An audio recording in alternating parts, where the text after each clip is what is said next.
Hey, what's going on? Merry Christmas, Happy Hanukkah, Merry Kwanzaa, have a winter solstice, a Merry Yule. Just enjoy existence, period, right now. It's PJ's movie time. We're fucking doing movies every Monday. It's been really fun because, for this next couple of weeks, we're going to do some holiday related movies, some winter related movies, some Christmassy movies. And last week I did Batman Returns.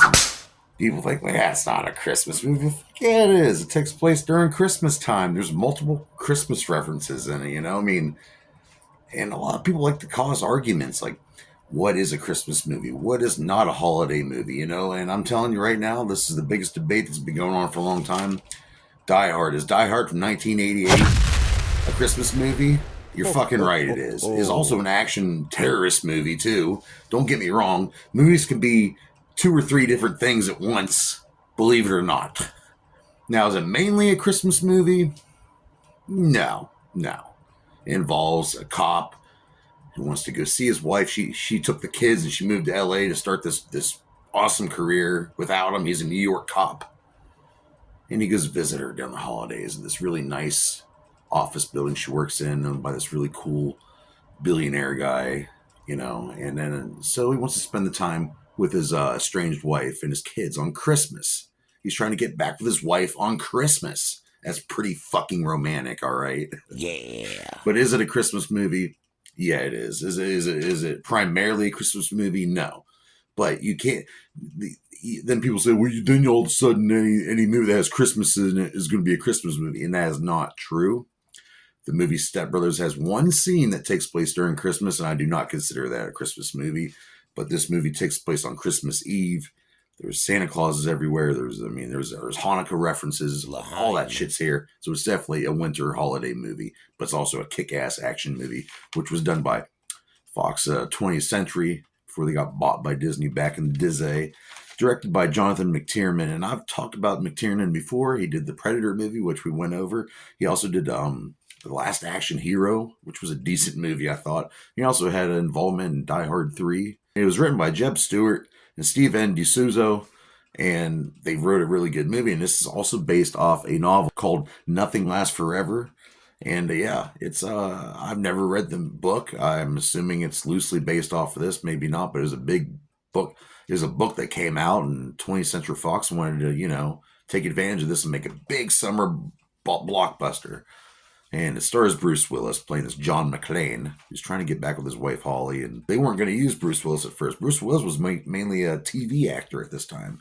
They approached Sylvester Stallone, Arnold Schwarzenegger, and they turned it down. But they got good old Brucey, buddy, and this made him an action star after that. The budget for this movie was $35 million they were given, with all the special explosions and the little miniature sets they had to build and all that cool shit, the sugar glass that they had to break through every 20 seconds. And it made a whopping $140 million in the box office, and that's pretty freaking impressive. And of course, Die Hard would go on to spawn more movies. There was this Die Hard 2, which is also a Christmas movie. Yeah, it is. I'm not kidding. Go watch that. And then my second favorite Die Hard movie, Die Hard with a Vengeance, with him and Samuel L. Jackson, where they have to fight Hans Gruber's brother. That's a good one. And then did Live Free or Die Hard in the mid 2000s. Is decent, but then they did A Good Day to Die Hard, and I'm not going to talk about that movie. So who stars in this motherfucker? Well, we got Reginald Vell Johnson. Yeah, he plays this cop named Al Powell, and he's becomes a walkie-talkie buddy with Bruce Willis's character during this whole terroristic takedown of the Nakatomi Plaza. But Reginald Vell Johnson also played a cool cop dad on the show Family Matters. Yeah, he had this weird next-door neighbor named Steve Urkel who was in love with his daughter, and he was always over there trying to time travel and make clones and create inventions. It was a pretty weird show, but it was a cool show. But he's the cool cop of this what's going on. We have Clarence Gilliard. He's playing Theo, this like little asshole computer hacker who works for Hans Gruber. And he's just able to get into the Nakatomi Plaza and find a way to cut the lines of the security. It's pretty crazy. He's a genius, although he uses his powers for evil, unfortunately.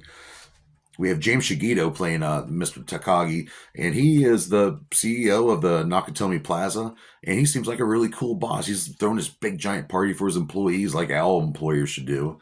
And, he's letting them do coke and get drunk. Getting it on the back. He's a cool boss, all right? We have William Atherton playing Thornburg, Rich Thornburg, who's this.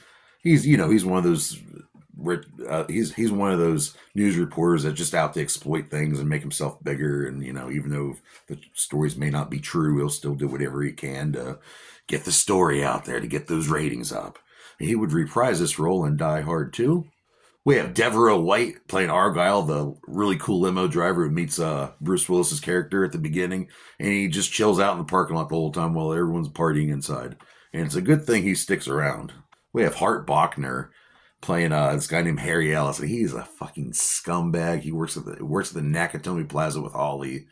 He's just an asshole. You're going to hate him if you haven't seen this movie. Paul Gleason's in this. If you don't know, he's been in a shitload of things. He was in Trading Places and The Breakfast Club. He's a good actor. I really like him.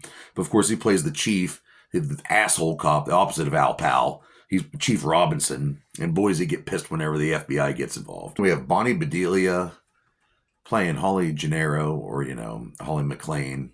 She wanted to start her own career, man, and she still loves her husband, but he didn't want to leave behind his career. And sometimes this happens in married couples, but they still love each other.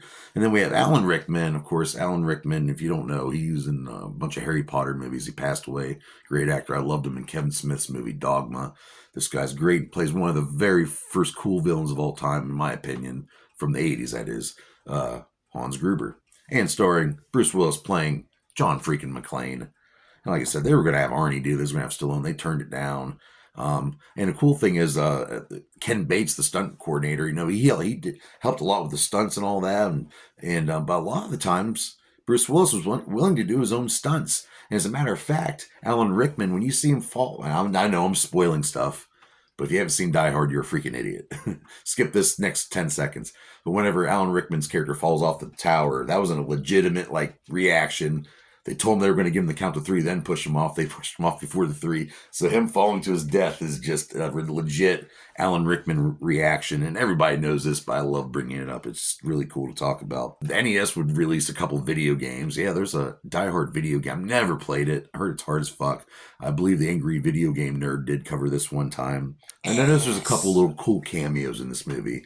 Rick Ducommun, who I freaking love in The Burbs, and I love everything he's in. He plays this, he plays this foreman guy.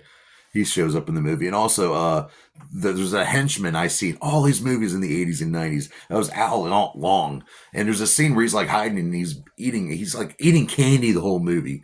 And if you notice the one scene, every time they go back to him, it's once a Clark bar, then it's a Hershey bar or whatever it is. I don't remember the exact names of the candy bars he's eating, but every time he takes a bite, it's a different candy bar. And I'm like, God damn, this motherfucker eats a lot of candy, which this movie will make you want to eat candy.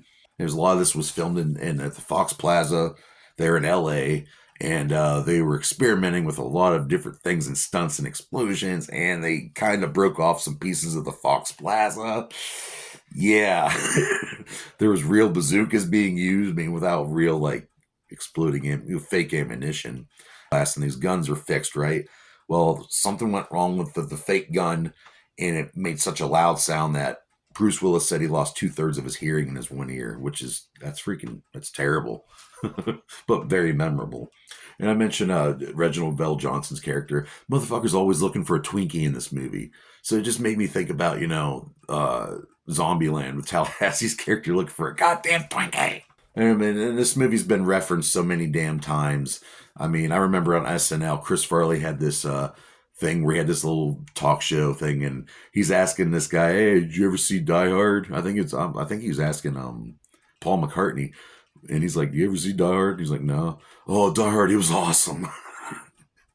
Do you remember the part where he walks through the broken glass and he cuts his feet up?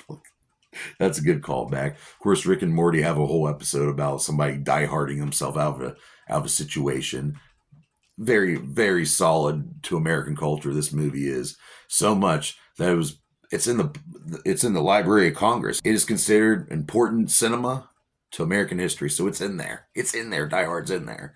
I don't know if all the other movies are in there, but I know this one's in there. The stuntman Ken Bates had some really good stunts here going on. We had Boss Film Studios putting in the special effects. This is really cool for 1988, and it made a lot of money. Almost 140, over 140 million dollars it made. You know, and years and years and years later, we're still talking about it. And please don't remake this. Do not ever reboot Die Hard. Is fine the way it is. Nah. So what do I rate Die Hard here on PJ's Movie Time? Love this movie so much. Me and my homie Jim Ball, yeah, you know, boy. This is one of our favorite movies to watch together. We love it. And it's going to be one of my favorites till the day I die. And I'm going to nostalgia, acting, stunts, explosions, and cool characters. I'm giving it 5 out of 5 dog dicks. That's right. So join me here next week on PJ's Movie Time, where we're going to do an animated holiday movie. You know what? I'm going to surprise. I'm not going to tell you. Just find out until then. Hey, crazy nights. Anyway, I'll see you here next week on PJ's Movie Time. Happy holidays, motherfucker.